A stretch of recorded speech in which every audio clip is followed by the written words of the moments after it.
chico, tienes que echarle más ganas en esta carrera porque es el final de la temporada. Yo sé que tú puedes. Oigan, chicos, quería decirles que la carrera de mañana va a ser la última. ¿Pero por qué? Sí, mi última carrera, porque ya voy a retirarme. ¿Qué? Sí, creo que fue suficiente. Además, los corredores de la nueva generación son 1000 veces mejores que nosotros. No tenemos oportunidad contra ellos. Son mucho más rápidos. Y sugiero que todos ustedes se retiren también.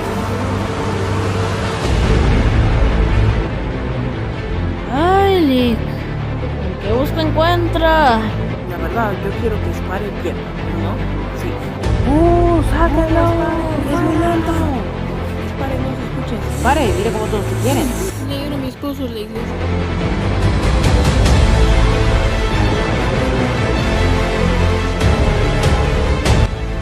Sueño Miguel y Carlos.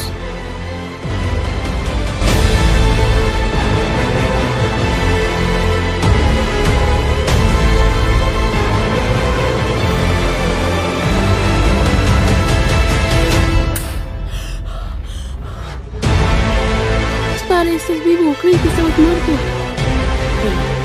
Sabes que nunca te dejé.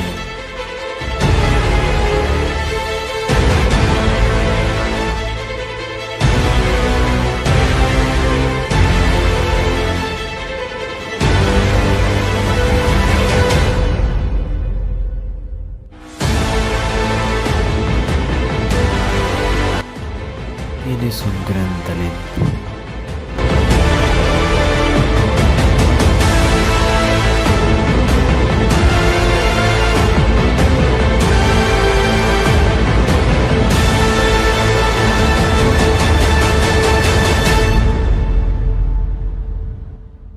Es cierto.